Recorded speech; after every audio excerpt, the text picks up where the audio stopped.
Friends, welcome back to my YouTube channel. I am Deepa Singh. I hope you all are very well. So आज हम इस video में आपका जो पेपर है 12 डिस्कस करेंगे, इसकी यूनिट फर्स्ट। इस पेपर में मैं यूनिट वाइज आपके नोट्स दूंगी, क्योंकि इस पेपर के नोट्स बहुत मुश्किल हो जाते हैं मिलना।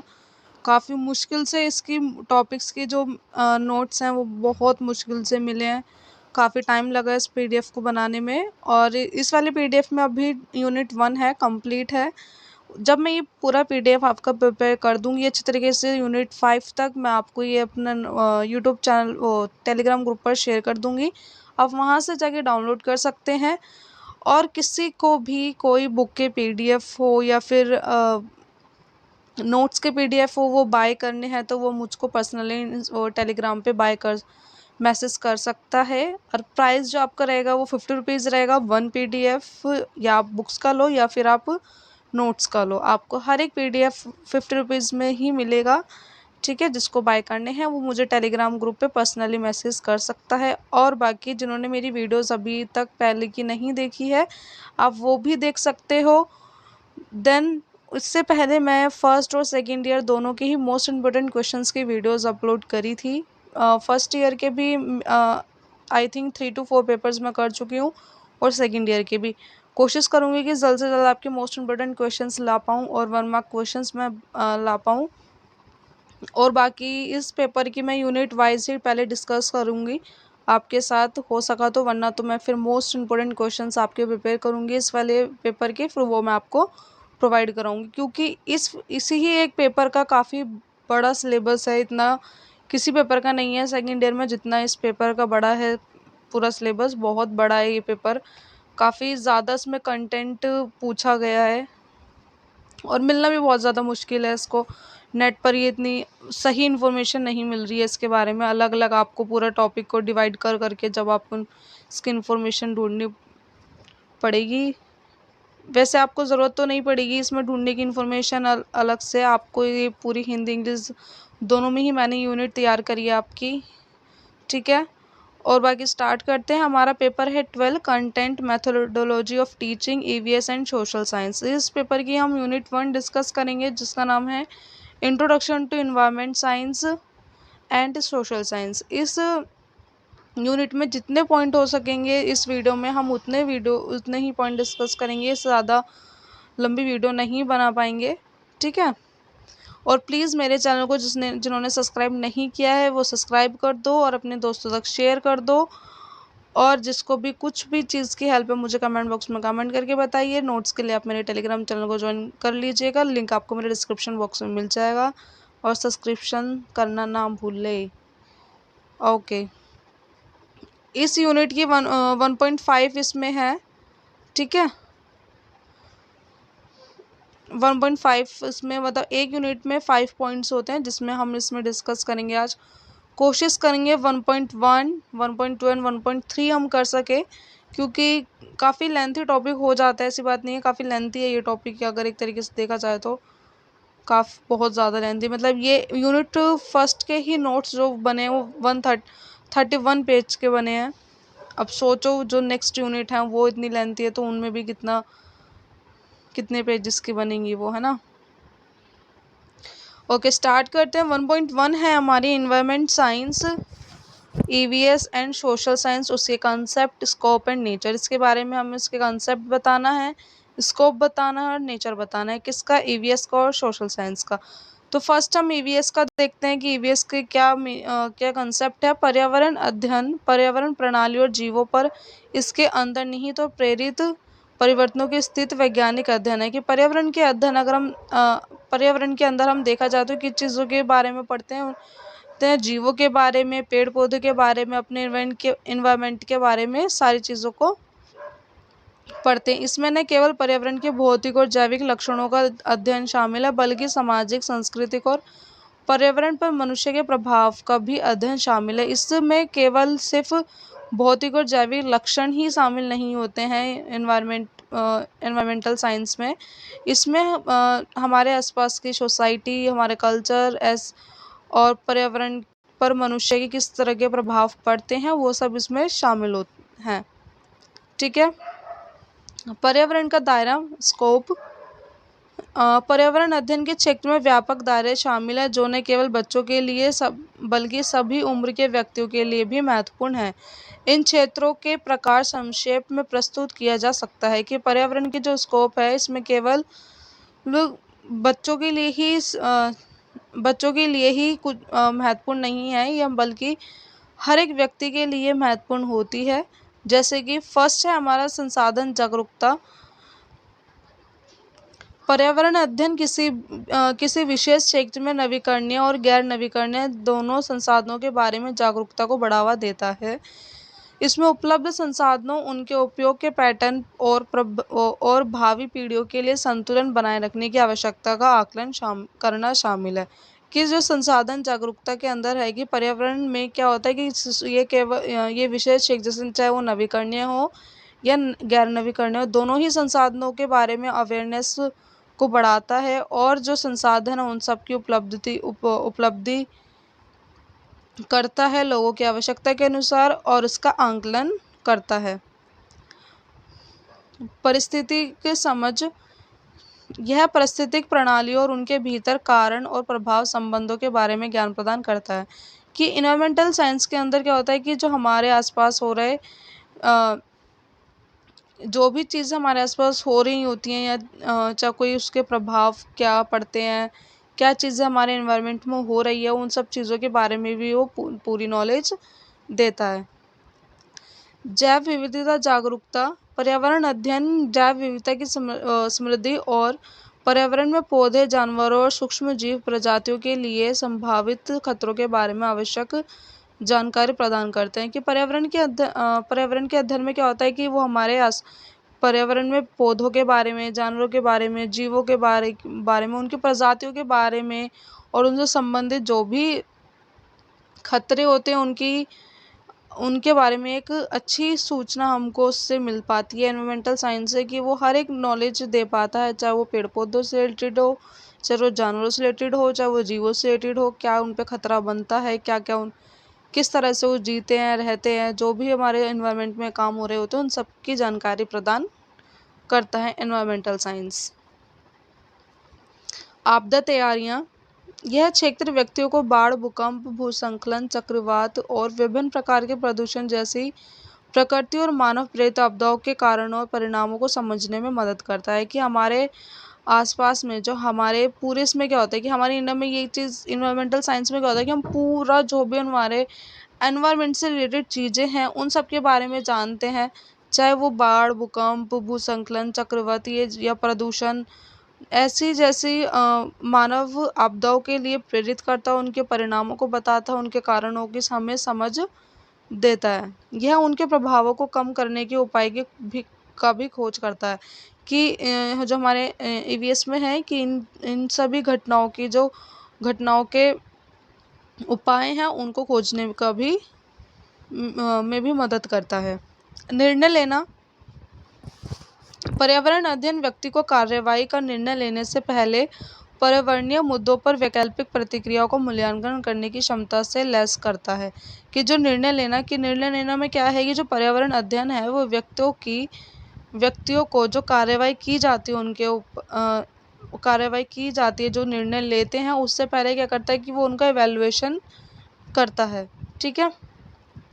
पर्यावरण साक्षरता। यह व्यक्तियों को पर्यावरणीय कानूनों, अधिकारों, नियमों और विनियमों का ज्ञान प्रदान करके पर्यावरण के प्रति साक्षर नागरिक बनाने में सक्षम बनाता है। कि पर्यावरण साक्षरता क्या होती है कि इसमें व्यक्तियों को पर्यावरण से रिलेटेड कानून को, अधिकारों को, नियमों को और विनियमों का ज्ञान देकर उनको एक साक्षर नागरिक बनाता है। यह ज्ञान उन्हें पृथ्वी की सुरक्षा और सुधार के लिए सूचित निर्णय लेने का अधिकार देता है। कि यह ज्ञान क्या होता है कि हमारी पृथ्वी की सुरक्षा और उसको किस तरह से सुधारा जाए उसके निर्णय लेने में और निर्णय लेने का अधिकार देता है।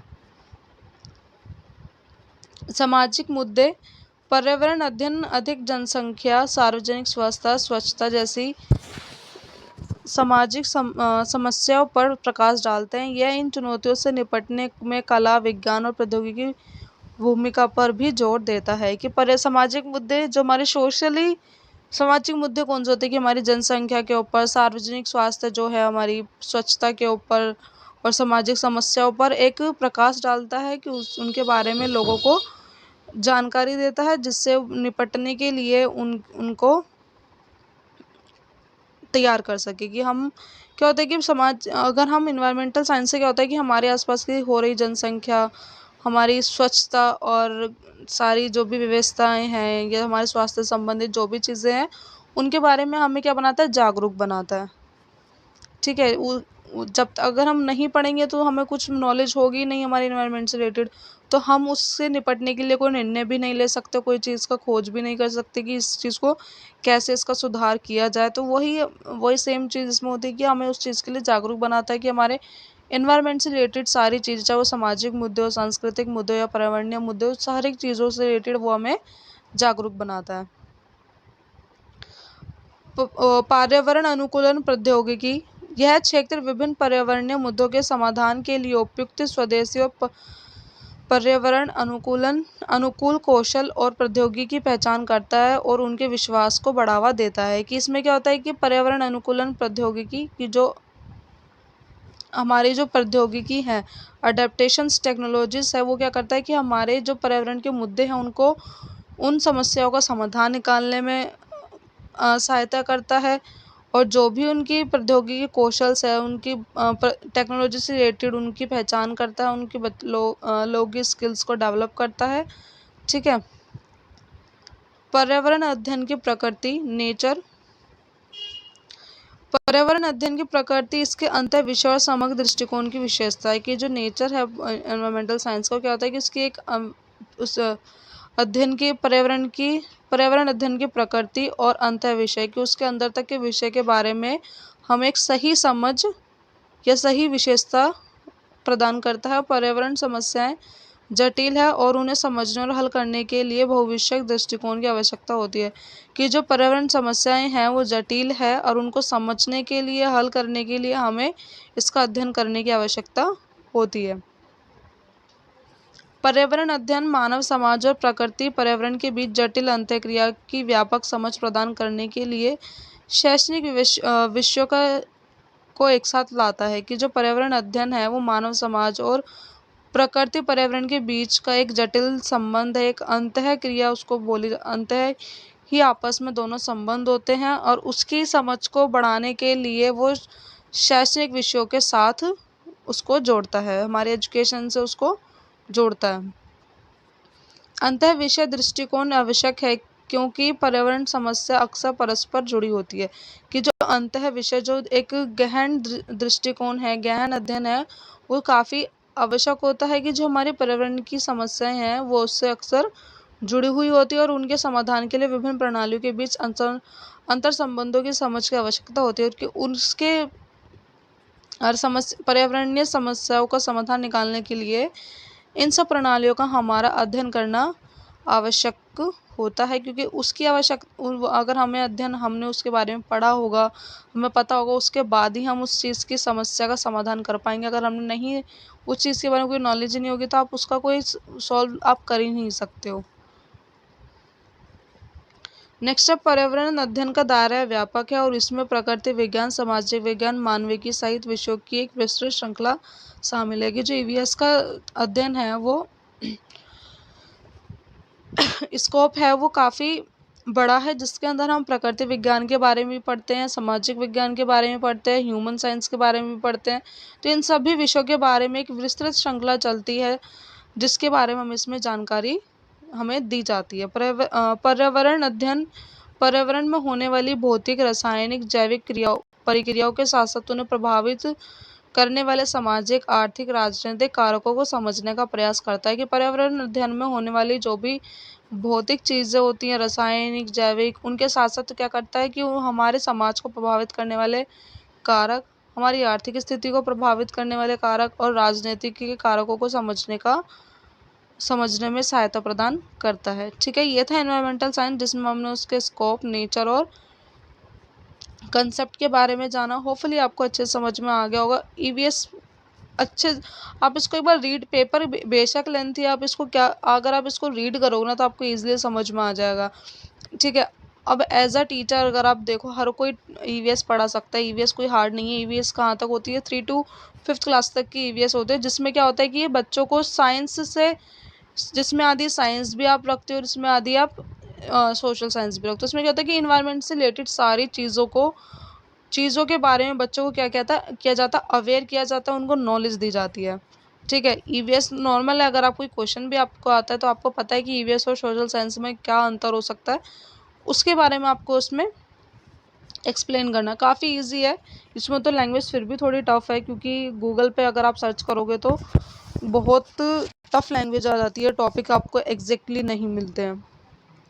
ठीक है, नेक्स्ट है हमारा सामाजिक विज्ञान की अवधारणा की, सोशल स्टडीज़ की, साइंस की कॉन्सेप्ट के बारे में जानेंगे। सामाजिक विज्ञान एक सामान्य शब्द है जो मनुष्य के वैज्ञानिक अध्ययन का कवर करता है। कि जो सामाजिक विज्ञान है वो एक सामान्य है जो मनुष्य के वैज्ञानिक अध्ययन, जो उनके साइंटिफिक अध्ययन है, उसको कवर करता है। यह विज्ञान का एक अनुशासन या शाखा है कि इसको एक विज्ञान की एक शाखा मानी जाती है जो मानव व्यवहार के सामाजिक संस्कृतियों पहलुओं से संबंधित होती है। कि ये एक साइंस से ही रिलेटेड होती है, साइंस की एक ब्रांच मानी जाती है, जिसमें क्या होता है कि मानव व्यवहार की सामाजिक संस्कृतियों के पहलू से संबंधित होती है। एनवायरमेंटल साइंस में क्या पढ़ते हैं हम, कि सारी चीज़ों को हम अपने एनवायरनमेंट से रिलेट कर उसकी जानकारी को प्राप्त कर इसमें सारी चीज़ पढ़ते हैं। सोशल साइंस में क्या होता है कि एक साइंस की ही ब्रांच मानी जाती है, जिसमें क्या होता है केवल हम मानव व्यवहार के सामाजिक सांस्कृतिक संबंधित जैसे पहलुओं के बारे में पढ़ते हैं।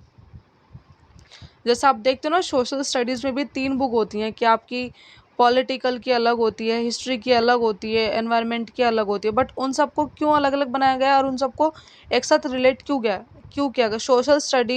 सोशल साइंस की ही वो एक ब्रांचेज होती है। ठीक है, क्या होती है, ब्रांच होती है, जिसमें आप सिविक्स पढ़ते हो। सिविक्स में क्या आप पढ़ते हो, आप सारी पॉलिटिकल रिलेटेड सारी चीज़ों को आप पढ़ते हो। हिस्ट्री में क्या होता है कि हमारे जो इतिहास में हुए वार या जो भी समस्याएं, जो भी प्रॉब्लम हुई, हर एक चीज़ के बारे में आप जानते हो कि क्या क्या पहले हमारे इतिहास में हुआ है, उनके बारे में, राजाओं महाराजाओं के बारे में आप जानते हो। ये सब चीज़ आप इसमें जानते हो। और ज्योग्राफी में क्या होता है कि आप अपने इन्वायरमेंट से रिलेटेड सारी चीज़ों के बारे में जानते हो। तो ये क्या होता है कि हमारी सोशल साइंस की ब्रांचेज होती है। तो ऐसे ही एक ये मानव विज्ञान की एक ब्रांच है जिसमें हम सामाजिक और सांस्कृतिक पहलुओं को समझते हैं। ठीक है, सामाजिक विज्ञान में आमतौर पर सांस्कृतिक, नृविज्ञान, अर्थशास्त्र, राजनीतिक विज्ञान, समाजशास्त्र, अपराध विज्ञान और सामाजिक मनोविज्ञान शामिल है। कि जो सामाजिक विज्ञान है, जो हमारी सोशल साइंस है, उसमें काफ़ी सारी ब्रांचेस शामिल होती है। वो हमारी सांस्कृतिक नृविज्ञान, अर्थशास्त्र हो गई है, राजनीतिक विज्ञान हो गई, समाजशास्त्र हो गई और अपराध विज्ञान हो गई, सामाजिक मनोविज्ञान हो गई। ये सब क्या होती है कि हमारी सोशल साइंस की एक ब्रांचेज होती है, जिसमें हम काफ़ी अलग अलग लेवल पर चीज़ों को पढ़ते हैं। अब ये थोड़ी कि अगर आप हिस्ट्री पढ़ो तो हिस्ट्री में आप ज्योग्राफी से रिलेटेड कोई चीज़ें नहीं पढ़ोगे। उसमें क्या पढ़ोगे, आप इतिहास की चीज़ों के बारे में जानोगे, कितनी लड़ाइयाँ हुई, कितने झगड़े हुए, क्या क्या विकास किया गया, महाराजाओं के बारे में जानोगे, ये सब चीज़ होगा। अब सिविक्स में आप नहीं ज्योग्राफी पढ़ सकते हो। सिविक्स में आप क्या करते हो कि हमारे समाज में जो भी पॉलिटिकल चीज़ें हैं, जो हमारी राजनीतिक चीज़ें हैं, उनके बारे में आप जानते हो, हमारे नेताओं के बारे में, वोटों के बारे में, शिक्षा के बारे में, अधिकारों के बारे में, कानूनों के बारे में। ये सब चीज़ हमारी क्या होती है, पॉलिटिकल से रिलेटेड होती है। ज्योग्राफी में क्या करते हो कि अपने आसपास के एनवायरनमेंट के बारे में आप जानते हो। जल, पानी, भूकंप, बाढ़, ये सब, पेड़ पौधे, अलग अलग बाहर के देशों के बारे में आप जानते हो, मैप के बारे में आप जानते हो, पृथ्वी, हर एक चीज़ जो है उसमें आप जानते हो। तो ये एक अलग अलग शाखाएं होती हैं जिसमें आप अलग अलग चीज़ों के बारे में जानते हो। बट ये क्या होती है कि इसकी ब्रांचेज होती है, आप एक दूसरे को उनको ये अंतर संबंधित होती है। ठीक है, सामाजिक विज्ञान को किसी भी शैक्षिक अनुशासन या वैज्ञानिक क्षेत्र के रूप में परिभाषित किया गया है जो मानव समाज की जांच करता है। कि जो मानव विज्ञान है वो किसी भी, चाहे आप एजुकेशनल डिसिप्लिन में मान लो या फिर वैज्ञानिक क्षेत्रों में मान लो, उसको किसी भी रूप में परिभाषित किया जा सकता है या किया गया है जो मानव समाज की एक जांच करता है। ठीक है, इसकी डेफिनेशन है कुछ, जेम्स हाई के अनुसार सामाजिक विज्ञान सीखने और अध्ययन के उन निकायों के रूप में है जो भौतिक और गैर भौतिक उत्तेजनाओं के साथ और पारस्परिक क्रियाओं को पहचानते हैं। कि जेम्स हाई के अनुसार क्या है कि जो सामाजिक विज्ञान है वो इस सीखने और अध्ययन के उन निकायों के रूप है जो लोगों को भौतिक और गैर भौतिक चीज़ों के बारे में, क्रियाओं के बारे में पहचान कराता है, उनको एक तरीके से उनको ज्ञान प्रदान करता है, जो सामाजिक संबंध उत्पन्न करते हैं, जो सामाजिक जो सोशल रिलेशनशिप है उसको क्या करते हैं, डेवलप करते हैं। ठीक है। चार्ल्स बियार्ड के अनुसार सामाजिक विज्ञान मानव मामलों से संबंधित विज्ञान और विचार का एक समूह है। कि जो सोशल साइंस है हमारी, वो मानव मामलों से संबंधित ज्ञान और हमारे विचार का एक ग्रुप है जो वो छड़ियों, पत्थरों, सितारों और भौतिक वस्तुओं से अलग है। नेक्स्ट है सामाजिक विज्ञान की प्रकृति, nature of social studies social science. उपरोक्त परिभाषाओं का विश्लेषण करके इस अनुशासन की वास्तविक प्रकृति की एक अच्छी तरह से समझा जा सकता है। कि उपरोक्त काफ़ी सारी ऐसी भाषाओं का उपयोग करके आप इस में क्या कर सकते हो, इसकी प्रकृति को अच्छी तरह से समझ सकते हो। ठीक है। ठीक है। विभिन्न विद्याओं का अनूठा संयोजन, की काफ़ी सारी ऐसे विभिन्न विधाएं इसमें होती है जिनका एक संयोजन इसमें किया जाता है। मानवीय रिश्तों का अध्ययन, युगों युगों तक मनुष्य का विकास का अध्ययन का एक यथार्थवाद पाठ्यक्रम, यह मूल पाठ्यचर्या का एक महत्वपूर्ण हिस्सा है। इसमें कार्यवाही की प्रेरित प्रतिबद्धता शामिल है। इसका उद्देश्य शिक्षार्थियों को संपूर्ण सामाजिक जीवन के लिए तैयार करना है। इसके नेचर कौन कौन से है कि जो इसमें काफ़ी सारे विभिन्न विधाओं के बारे में पढ़ाया जाता है, मानवीय रिश्तों के बारे में इसमें पढ़ाया जाता है, युगों से युगों तक के जो काफ़ी सारे युग चलता है उनके विकास का अध्ययन इसमें पढ़ाया जाता है। अध्ययन जो है वो यथार्थवादी मतलब एक आइडियलिज्म और रियलिज्म चीज़ों को पढ़ाया जाता है। ये मूल पाठ्यचर्या का एक महत्वपूर्ण हिस्सा होता है। इसमें काफ़ी सारे पाठ्यचर्या इसमें शामिल किए जाते हैं और जो भी कार्यवाही हैं उनको उनकी जो प्रतिबद्धता है उनको शामिल किया जाता है। और काफ़ी सारे ऐसे शिक्षार्थियों को संपूर्ण सामाजिक जीवन उनके सोशल लाइफ को जीने के लिए तैयार किया जाता है। ठीक है। नेक्स्ट है स्कोप ऑफ सोशल साइंस। सामाजिक अध्ययन का क्षेत्र बहुत ही विशाल और व्यापक है, उतना ही विस्तृत जितना संसार और उतना ही लंबा जितना मनुष्य का इतिहास। जो सामाजिक साइंस है, जो सोशल साइंस है, इसका जो क्षेत्र है काफ़ी बड़ा है और काफ़ी ब्रॉड है। जिसमें क्या होता है कि जितना कि हमारा संसार है और जितना लंबा मनुष्य का इतिहास होता है उतना ही लंबा हमारा सोशल साइंस का क्षेत्र होता है। माइकल्स के अनुसार सामाजिक अध्ययन कार्यक्रम की व्यापकता विभिन्न प्रकार के अनुभव प्रदान कराने वाली होनी चाहिए। कि जो सामाजिक अध्ययन जो कार्यक्रम है, सामाजिक का जो पढ़ने वाले जो कार्य किए जाते हैं वो कैसे होने चाहिए कि विभिन्न प्रकार से हर एक व्यक्ति को अलग अलग अनुभव प्रदान कराने वाली होनी चाहिए। बच्चे की शिक्षा अच्छी तरह से और अच्छी तरह से संतुलित हो। कि बच्चे की शिक्षा जो ऐसी होनी चाहिए कि बिल्कुल अच्छी तरह से बैलेंस्ड हो ऐसी वो सामाजिक साइंस का कहना है। किसके अनुसार? माइकल्स के अनुसार। नेक्स्ट है मुख्य बिंदु इस प्रकार है कि विश्व के समान विशाल एवं विस्तृत। कि इसका क्षेत्र कैसा होता है कि विश्व के समान, जितना बड़ा हमारा वर्ल्ड है उतना बड़ा इसका क्षेत्र माना जाता है। यह विश्व के समान ही विस्तृत और विश्व के समान ही लंबा है। यह निम्नलिखित क्षेत्रों में मानवीय संबंधों का अध्ययन करता है। पहला, अपनी ही राष्ट्रीयता के लोग और दुनिया भर के लोग। कि अपने ही नेशंस के लोग और दुनिया भर के लोग इसमें शामिल होते हैं। लोग और विभिन्न प्रकार की संस्था इसमें शामिल होती है। लोग और पृथ्वी भी इसमें शामिल होती है। हम पृथ्वी पे ही तो रह रहे हैं।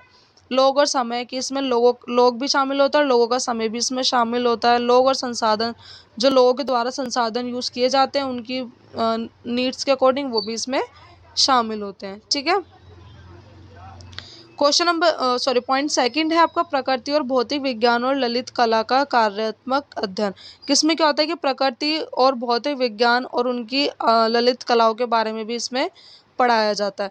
सामाजिक विज्ञान, प्रकृति विज्ञान, भौतिक विज्ञान आपस में जुड़े हुए होते हैं कि जो सामाजिक विज्ञान है और प्रकृति विज्ञान है और भौतिक विज्ञान है, ये क्या सारी जो ब्रांचेस होती है आपस में इंटर रिलेटेड होती है, आपस में जुड़ी हुई होती है।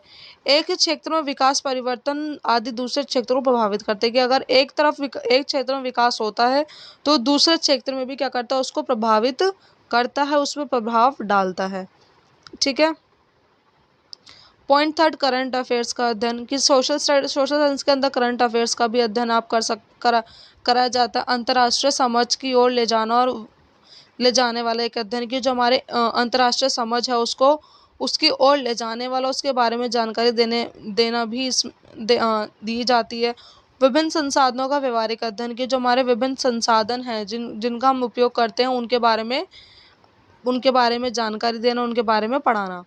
ठीक है। तो ये थे हमारे सोशल साइंस के स्कोप, नेचर और कंसेप्ट। होपफुली आपको अच्छे से समझ में आए होंगे और प्लीज़ वीडियो पसंद आए तो लास्ट में एक लाइक ज़रूर कीजिएगा और ज़्यादा से सब्सक्राइब कीजिए, अपने दोस्तों तक शेयर कीजिए और जो भी कोई कमेंट नीड्स हैं आप कमेंट बॉक्स में कमेंट करके बता सकते हैं। नोट्स के लिए आप मेरे टेलीग्राम चैनल को ज्वाइन कर लीजिएगा, लिंक आपको मेरे डिस्क्रिप्शन बॉक्स में मिल जाएगा और इससे पहले की वीडियो जिन्होंने नहीं मिली है वो उनका लिंक भी मेरे डिस्क्रिप्शन बॉक्स में मिल जाएगा। ठीक है। और बार बार मैं आपको बताती हूँ, नोट्स मेरे चैनल पे हिंदी इंग्लिश दोनों में ही मिलते हैं। ठीक है। और इस पीडीएफ में नोट्स अभी यूनिट 1 तक है। नेक्स्ट आज मैं 1 यूनिट और सेकंड यूनिट प्रिपेयर करूँगी। उसके बाद जब तीनों यूनिट 5 यूनिट मेरी बन जाएगी, ये पीडीएफ मैं अपने टेलीग्राम चैनल पर शेयर कर दूँगी। ठीक है। यह है इंग्लिश में नोट्स जिसमें, ठीक है, तो ये था हमारा 1.1 हिंदी इंग्लिश दोनों में है। होप आशा करती हूँ कि आपको अच्छे समझ में आया होगा। अब हम करते हैं स्टार्ट 1.2। ठीक है। हाँ, 1.2 क्या है हमारी understanding EVS as an integrated area of science and environmental education की ईवीएस को एक ईवीएस के बारे में समझेंगे, उसको इंटीग्रेट करके किसके साथ, साइंस के साथ और सोशल साइंस के साथ और एनवायरमेंटल एजुकेशन के साथ। वो सोशल साइंस है, सॉरी, उसको जो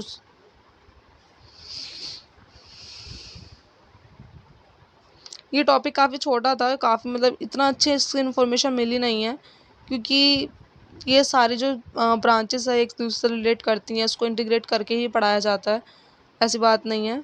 ठीक है। इसकी थोड़ी ही जानकारी मिली है, काफ़ी छोटा टॉपिक है और ये आता भी नहीं है। अगर मुझे और अच्छा इससे बेटर मिलेगा तो मैं आपको अलग से सेंड कर दूँगी। ओके, स्टार्ट करते हैं।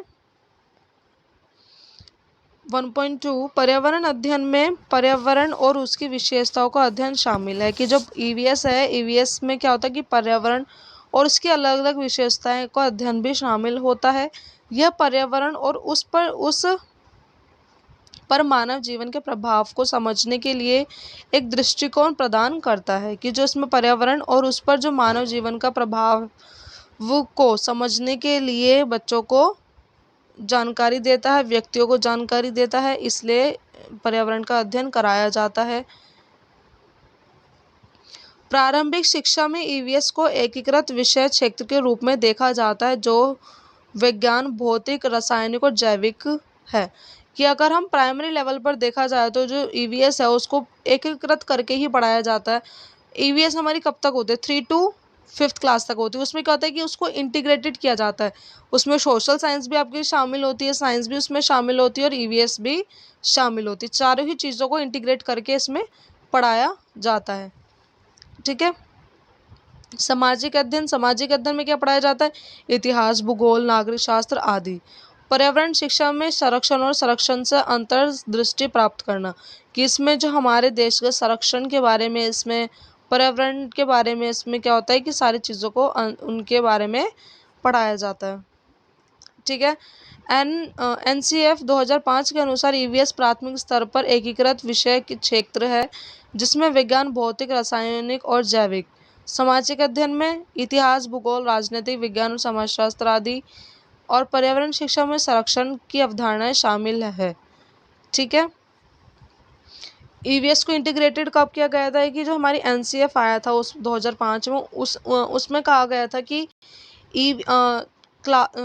जो साइंस है, जो सोशल स्टडीज़ है हमारी, उसको उसकी सभी ब्रांचेस को इंटीग्रेट करके उसको ईवीएस के रूप में पढ़ाया जाए ठीक है, जिसको एनवायरमेंटल स्टडीज़ या एनवायरमेंटल साइंस का नाम दिया गया। ठीक है, अब जिसमें स्कूलों में क्या होती है कि पहले 5वीं क्लास से पहले पहले बच्चों के पास क्या होती है, ईवीएस होती है। 5वीं क्लास के बाद आपकी सोशल साइंस आती है, जिसमें 3 बुक्स आपकी अलग अलग डिवाइड हो जाती हैं। और उससे पहले क्या होता है कि आप सारे ही क्षेत्र को क्या करते हो, इंटीग्रेट करके उसको पढ़ाया जाता है। इसका लक्ष्य बच्चों के उस वातावरण का समग्र या एकीकृत परिप्रेक्ष्य प्राप्त करने में मदद करना है जिसमें वे रहते हैं। कि इसका लक्ष्य क्या होता है कि बच्चा जहाँ रह रहा है उसके बारे में जानकारी लेना, उस चीज़ को इंटीग्रेट कर कर पढ़ना समझना, उसमें क्या करता है, उनकी मदद करता है वातावरण के, जिस वातावरण में वो रह रहा है। ईवीएस बच्चों को उस वास्तविक दुनिया से परिचित कराने पर ध्यान केंद्रित करता है जिसमें वे रहते हैं, और उनके वातावरण में कई चीज़ों की कार्यप्रणाली की खोज और उनकी अंतर्दृष्टि से जुड़ते हैं। कि ईवीएस क्या है, कि ईवीएस क्या होता है, कि वो ईवीएस क्या होता है कि बच्चे को वो उनकी रियल लाइफ से जोड़ता है, रियल लाइफ से जोड़ने पर ध्यान केंद्रित करता है। बच्चों के आसपास हो रहे, जहाँ वो रहता है उसके आसपास हो रही चीज़ें, हो रही प्रक्रियाएं, और उनकी जो भी चीज़ों के बारे में सोचना, खोज करना नई नई चीज़ों का, उसके बारे में इसमें पढ़ाया जाता है, बच्चों को अवेयर किया जाता है। ठीक है, तो ये थी हमारी 1.2। इतनी भी अगर आप इन्फॉर्मेशन लिख दोगे तो काफ़ी अच्छे से आप समझ जाओगे। ठीक है, इतने हार्ड टॉपिक है नहीं, और बाकी अगर मिलेगा तो मैं आपको सेंड करूँगी। बट ये भी इनफ, इसमें कम चीज़ों में अच्छी जानकारी इसमें आपको मिली है इस टॉपिक में। ठीक है, तो ये था हमारा 1.2, ये भी हमारा कंप्लीट होता है। ठीक है, हिंदी इंग्लिश दोनों में है। इस वाली वीडियो में हमने 1.1 और 1.2 कवर किए हैं। ठीक है, देखते हैं अगर 1.3 कितना बड़ा है, अगर ज़्यादा बड़ा होगा तो उसको हम नेक्स्ट वीडियो में कवर करेंगे। ये वाला आपका काफ़ी लेंथी टॉपिक है, काफ़ी टाइम इसमें लगा था ढूंढने में, इसको भी अलग अलग चीज़ों में। इस वाले पेपर को ना इतना हार्ड आपका मैथ साइंस वाला भी नहीं था जितना हार्ड ये है। मैथ साइंस वाले में भी आपको इजीली इन्फॉर्मेशन मिल रही थी, इसमें तो बिल्कुल नहीं मिल रही। इसमें तो कहते ना कि टॉपिक को आप उसको 3 से 4 हिस्सों में डिवाइड कर कर जब आप उसको टॉपिक को ढूंढना पड़ रहा है, काफ़ी हार्ड है। लैंग्वेज ईजी, अगर आप इसको पढ़ोगे तो काफ़ी ईजी लैंग्वेज, ऐसी बात नहीं है। और मैथ साइंस और ईवीएस और सोशल साइंस में यूनिट थर्ड है, वो बिल्कुल एज इट इज़ सेम है। उसमें सारे आपको टीचिंग मेथड्स के बारे में ही जानना है और कुछ नहीं जानना, तो वो वाली यूनिट आप वहाँ से कवर कर लेना। ठीक है, और बाकी मैं आपको फिर भी दे दूँगी। ओके, तो इस वीडियो को यहीं पे लास्ट करते हैं। नेक्स्ट वीडियो में 1.3, 1.4 और 1.5 तीनों ही कवर कर लेंगे। ठीक है, और प्लीज़ वीडियो पसंद आए तो एक लाइक ज़रूर कीजिएगा, ज़्यादा से ज़्यादा शेयर कीजिए और मेरे चैनल को सब्सक्राइब कीजिए। और जो भी नीड्स है आप कमेंट बॉक्स में कमेंट करके बता सकते हैं। नोट्स के लिए आप मेरे टेलीग्राम चैनल को ज्वाइन कर लीजिए, लिंक आपको मेरे डिस्क्रिप्शन बॉक्स में मिल जाएगा। ठीक है, और जिन्होंने पहली वीडियोस मेरी नहीं देखी आप वो भी जाके देख सकते हैं, लिंक मैं डिस्क्रिप्शन बॉक्स में मेंशन कर दूंगी, आप वहाँ से भी देख सकते हैं। ठीक है, और किसी को बुक्स के पीडीएफ और नोट्स के पीडीएफ अदर्स बाय करने हैं तो वो बाय कर सकते हैं। ओनली जस्ट 50 रुपीज़ में आप बुक्स के पीडीएफ, आपको बुक खरीदने की अलग से ज़रूरत नहीं पड़ेगी। ठीक है, वो पीडीएफ आप मेरे से बाय कर सकते हैं, जिसको मैं आपको 50 रुपीज़ में प्रोवाइड कराऊंगी। फर्स्ट ईयर की सारी बुक्स हैं मेरे पास। फर्स्ट ईयर वाले मेरे को कमेंट बॉक्स में कमेंट करके बता सकते हैं, या टेलीग्राम ग्रुप पे पर्सनली आप मुझे मैसेज कर सकते हो जिनको बाय करनी है। सेकेंड ईयर की 3 बुक्स के पीडीएफ हैं अभी फ़िलहाल मेरे पे, जैसे ही मेरे पास आएंगे और आपको मैं बता दूँगी। ठीक है, ओके, बाय बाय।